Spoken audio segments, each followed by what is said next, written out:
तो नमस्ते प्रणाम स्वागत बरुआ सबके राइटर केपी राज के चैनल पर। और सब बताइए आप सब कैसन बानी। उम्मीद करते रहुआ सभी बढ़िया होखब, अच्छा होखब। तो रहुआ सबन खातिर लेके आ गए बनी बिल्कुल ज़बरदस्त, बिल्कुल ब्लास्ट, बिल्कुल खतरनाक मीटर भोजपुरी ट्रैक पर भोजपुरी गाना। उम्मीद करते रहुआ सबके बेहद पसंद आई। अगर एक रहुआ नया म्यूजिक बनवा के बढ़िया से दिल से गायकी करतनी तो 100% बाकी गाना और मार्केट में तहलका मचाई। ऐसे पहले रुआ समझ से कहल चाहब कि अगर वह गायकी में इंटरेस्ट बा आ गायकी कल चाहतनी, गायकी में कदम रखले बानी, गायकी रुआ पसंद बा और रुआ के बढ़िया बढ़िया मीटर नहीं मिलत, बढ़िया गाना नहीं मिलत, बढ़िया तुकबंदी नहीं मिलत, बढ़िया से रुआ गायकी नहीं कर पाओत, बढ़िया रुआ के म्यूजिक नहीं मिल पाओ, तो रुआ अगर हमारे चैनल पर आ गए बन तो रुआ सबके निराश भइले के जरूरत नहीं है।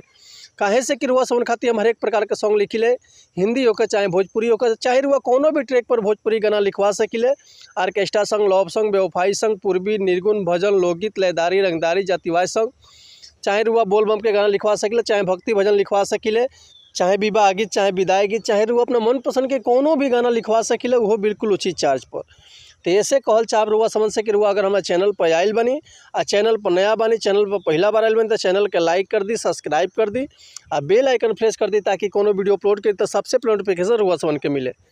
अगर वीडियो रुआ सबके अच्छा लगा तो एगो प्यारा से कमेंट कर दी। चलिए देना करते आज के मीटर देखले कैसे बा, का एकर लय बा, का एकर धुन बा। ऐसे बहुत पुराना एगो गाना ही रहे दिनेश लाल यादव के कि बुढ़वा मलाई खाला बुढ़िया खा ले लहपसी, बुढ़वा मलाई खाला बुढ़िया खा ले लहपसी, केहू से कम न पतोहिया पिए पे पसी, बुढ़वा मलाई खाला बुढ़िया खा ले लहपसी। तो यही ट्रैक पर वसमन खातिर लेके आ गए बनी बिल्कुल ज़बरदस्त ब्लास्ट मीटर।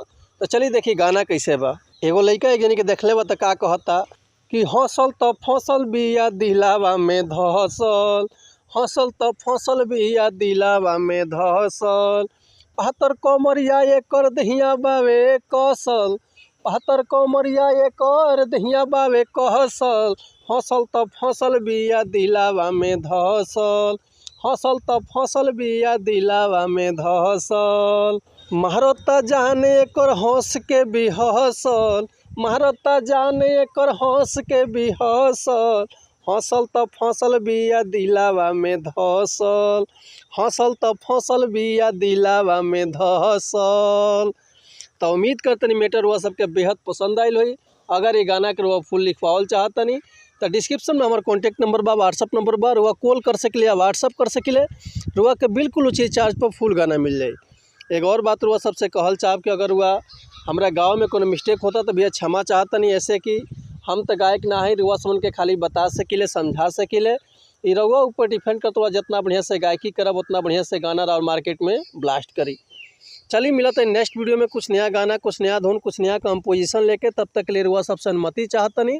अगर रुआ कोनो भी तरह के म्यूजिक भी बनवाल चाहतनी तो बेहिचक कॉल या व्हाट्सअप कर सकतनी।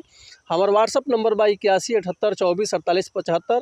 तो रुआ हमेशा व्हाट्सअप कर सकिले, रुआ के बढ़िया से बढ़िया म्यूजिक हम अलग से मिली। तो चलिए मिला तो नेक्स्ट वीडियो में।